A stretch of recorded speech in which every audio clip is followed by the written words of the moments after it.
Hey, Ron, I'm Seth. I'm a consultant with Dayta. And I'm Erin, Data's Chief Strategy Officer.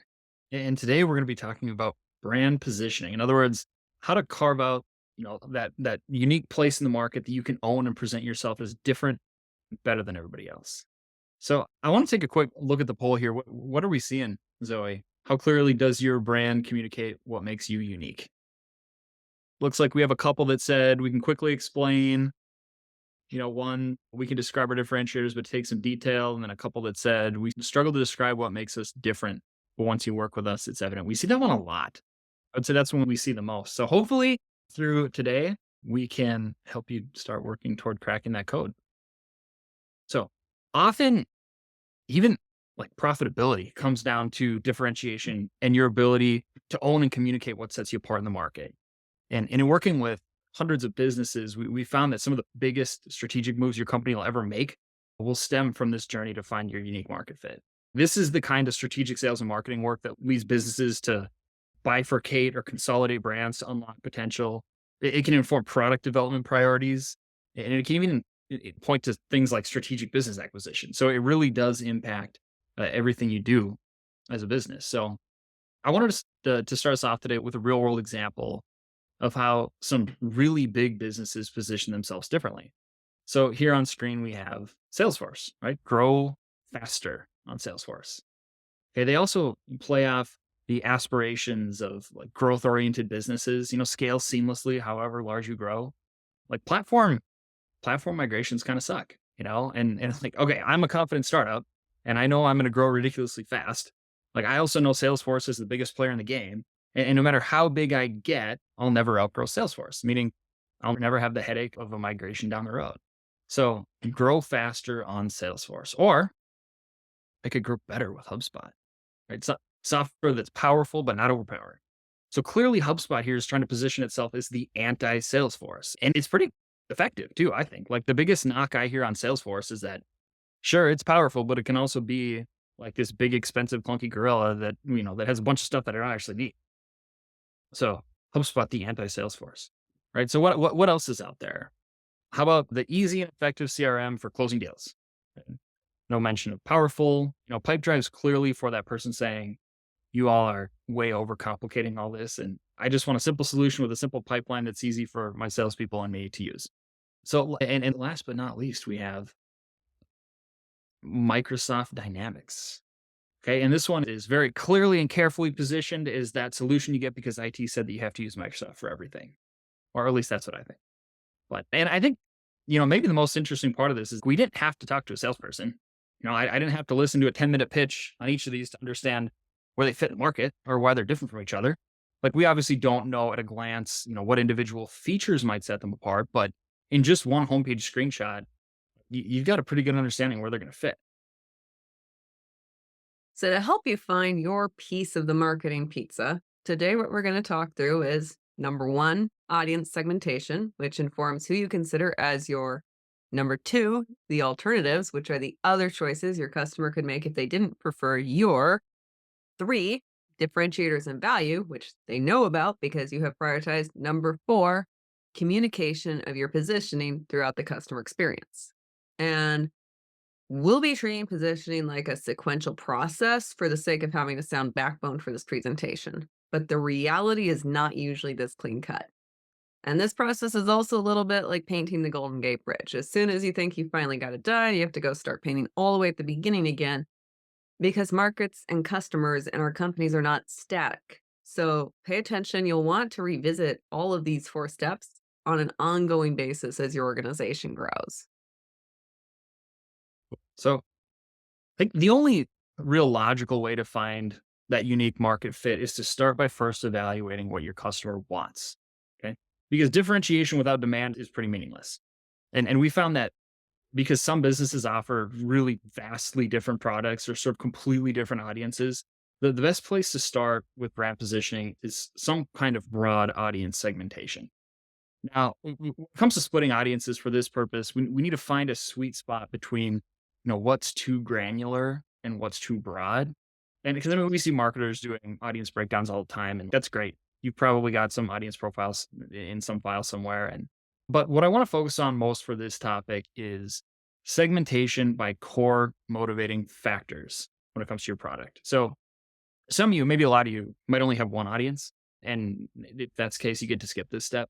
Like, for example, here, if you're selling, like, let's say a specialized POS software for the secondhand clothing retail industry, okay, everybody buying that product is going to have roughly the same set of motivations to buy. Like, you can center on one pretty clear story that should resonate with the vast majority of your customers. On the other hand, if you have that same POS software product, but you also sell outsourced POS SaaS development services for software companies because, you have the expertise and know how to do it, like now you have two completely different products serving two completely different audiences with two completely different motivations to buy. And if that's the case for you, we need to look at splitting off those audiences and approaching the position a little differently for each. And as you continue along this path of finding your market fit, like you might very well find that you need to consider something like a brand hierarchy or a division of brands if you want to create that compelling, cohesive message that lands with the right audiences. So, for example, here, this is Procter and Gamble, right? This is their homepage, and I think the goal here is to do as little as possible and not look bad. Who in the world would go to this website, Procter and Gamble website? In fact, I was looking at it today, and there's some of the pages on their main nav are actually broken right now, and I don't think they're losing any sleep over it. But this is like one of the largest consumer product companies in the world. But what if they went about their go to market differently? Can you imagine if Procter and Gamble went to market like this? Like rather than operating with different brands for different people with different motivators, they went to market with a bunch of Procter and Gamble products. You'd have Procter and Gamble laundry detergent and Procter and Gamble toilet paper, and Procter and Gamble toothpaste, and Procter and Gamble diapers, and it's, trust us, bro. We make the best diapers and makeup remover and air fresheners, bar none. They know it's impossible to stay competitive and try to be everything to everybody. So what do they do instead? Well, we all know it's different brands for different people with different motivations to buy. Like each brand has a very specific purpose and a niche market fit. And this is obviously a really extreme example, but we run into different versions of the same challenge with much, much smaller companies. So, like, here's a real world example. W. Goldman, they came to us earlier this year. Four companies. Ideal Concrete does commercial and residential concrete work. Creative Custom Builders does custom residential home building. Artistic Stone and Concrete does historical building restoration. And W. Goldman Construction is a commercial industrial builder. So, the initial ask when we were looking at this first was just like, let's just bring all these into one brand. Like there are some natural advantages to consolidating brands, like fewer brands reduces complexity. It might save a few bucks on website maintenance, but we encourage them to start with audience. So like there's really kind of two broad audiences here. And that's what we leaned into when we looked at their branding. So we maintain the brand continuity, but with some distinction here. W. Goldman Construction for commercial industrial building, concrete restoration, and W. Goldman Residential for custom home building, patios and driveways, things like that. So rather than breaking out the brands by the service offerings, they decided to break out their brands based on the buyer. Once you've got an idea of how you should segment your audiences, it's time to look at those other options that those audiences have. And right off the bat, what you'll notice is that we say alternatives and not competitors. We could also say substitute goods if we wanted to if we wanted to pretend to be economists for a minute. We don't. But we're talking broader than just who sells the same thing as you. You and your solution are competing not only with direct competitors, but with any alternative option your customer has. Now, some of you might be thinking, there is no alternative to my product. We're the first out there to solve this problem. We're defining a new category here. That's not strictly true if the problem has existed for any period of time, because the default alternative that everyone has is just to do nothing. Doing nothing is the easiest to choose alternative of all. It's opt out, it's not opt in. Doing something usually takes a lot more work. Now, sometimes do nothing results in death or financial ruin, and in those cases, very few people choose that option, but you can't forget that it exists. So, one way to tackle this is first identifying any and all alternatives to your solution. And if you are dealing with multiple solutions or multiple segments, this would happen multiple times. Second, you want to identify the pros and cons of each solution, including your own and including doing nothing from the perspective of your customer. And then finally, you want to identify which are the most compelling solutions and why.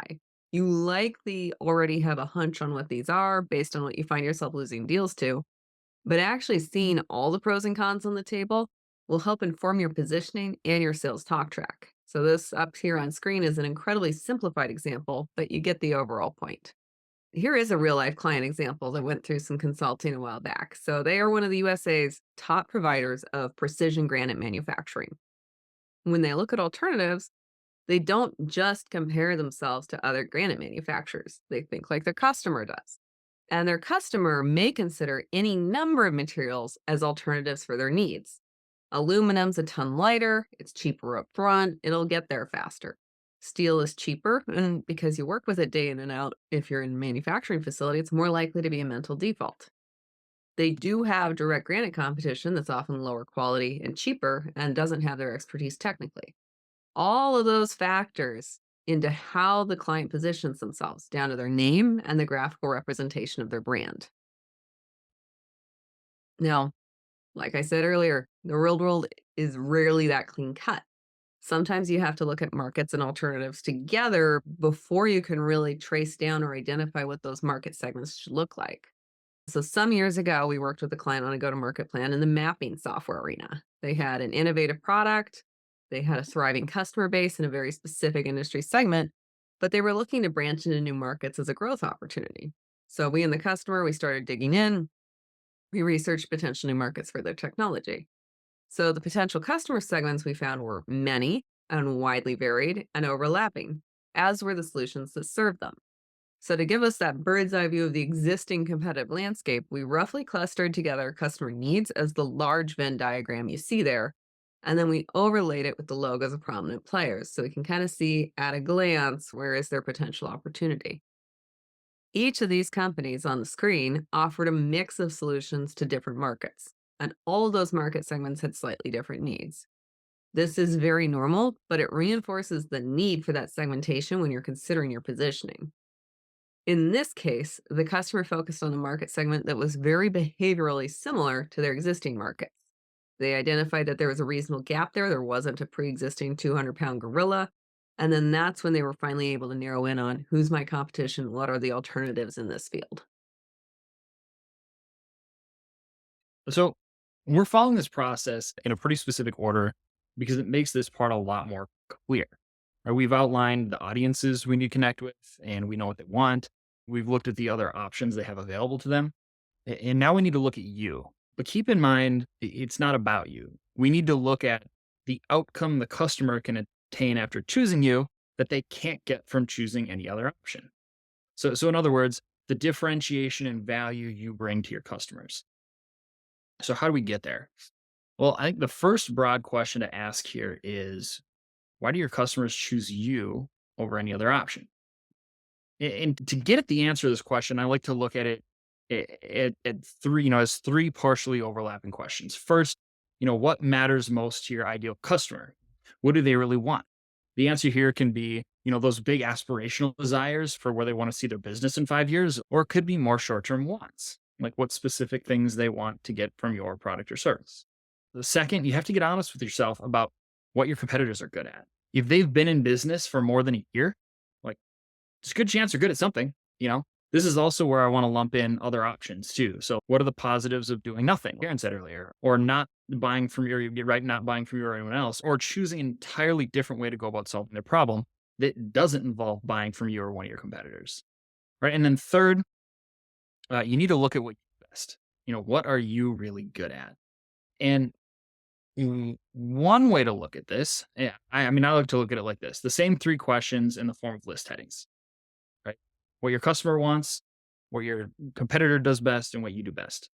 And these three lists start to get really interesting when you look at where they overlap. So, what does that mean when the customer wants it, your competitor does it best, but you're not all that great at it? Well, you're going to lose those deals. So what are your options here? Either you get way better at something that your competitor does well, or you just don't pursue customers that want that thing. Okay. How about what about the stuff that you do well, your competitor also does well, but your customers don't really want it that much. Cool. Well, this is what we call a big waste of time. So stay away from it, right? But how about this one? What about what you're good at, what your competitor is good at, and what the customer really needs? Okay?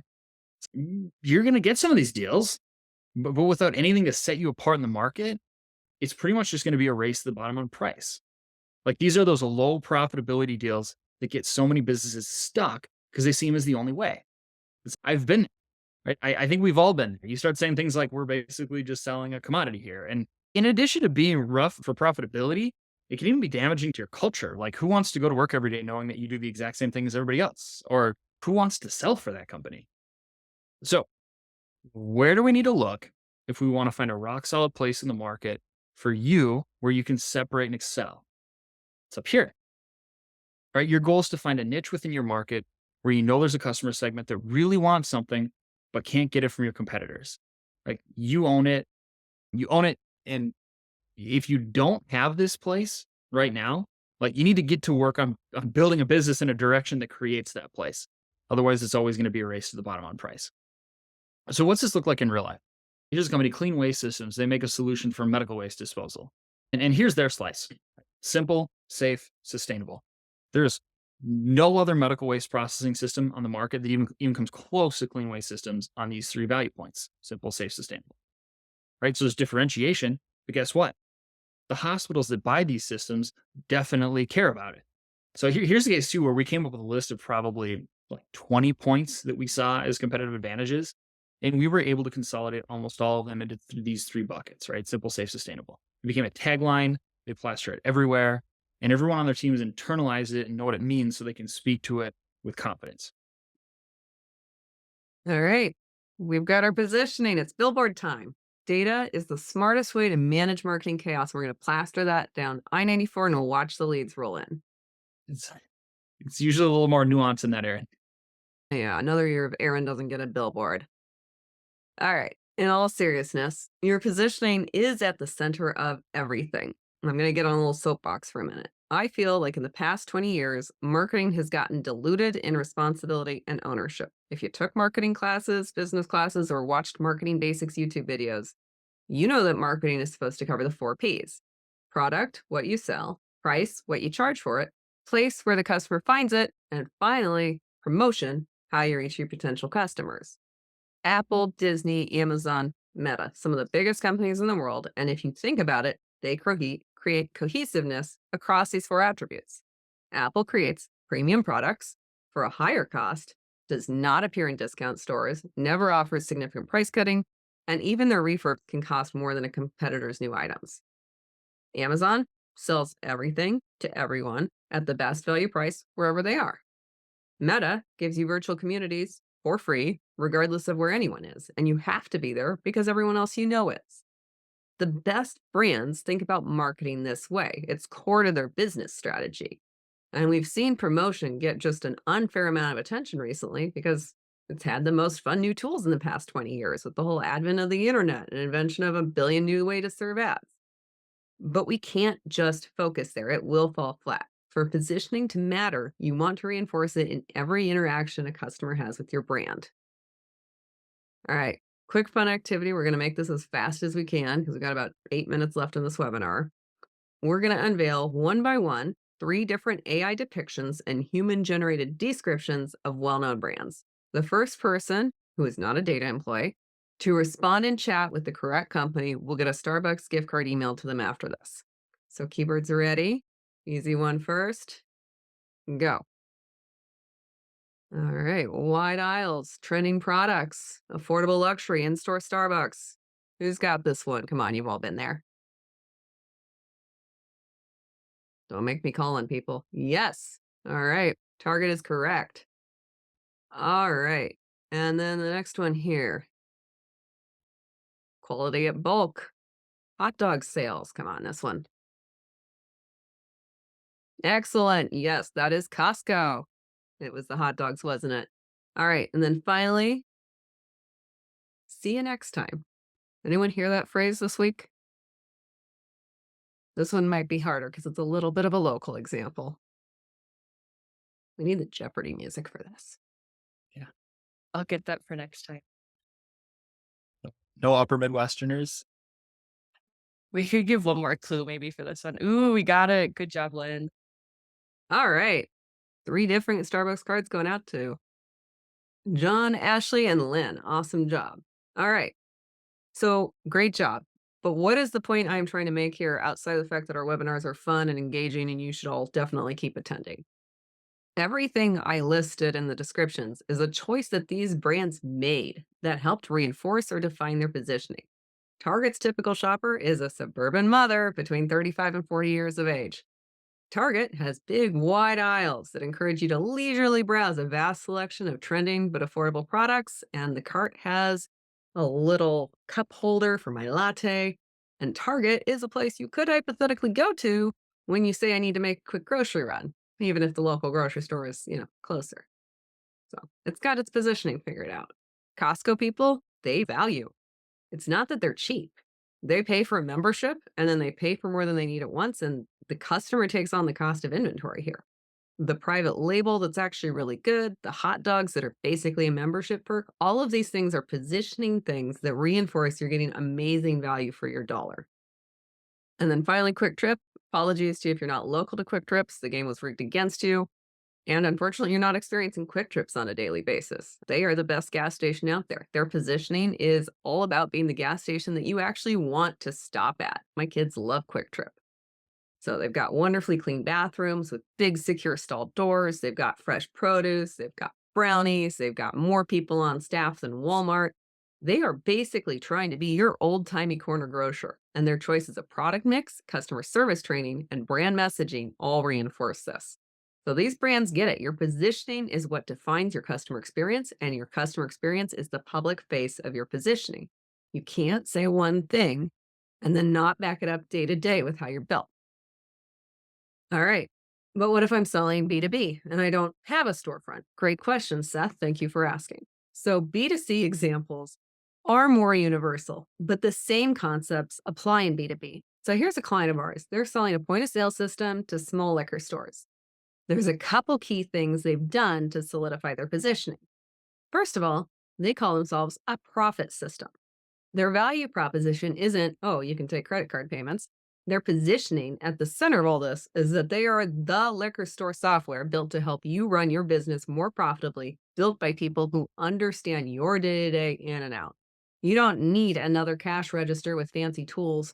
You need something that helps you eke out more profit wherever you can without making your life harder or more complicated. So, number one, they show off their product front and center to show that it is simple and non threatening. They're selling to the friendly corner liquor store guy, not engineers. They don't need to innovate the UI. They need something that's familiar and easy to grasp. They've built their product with their audience in mind.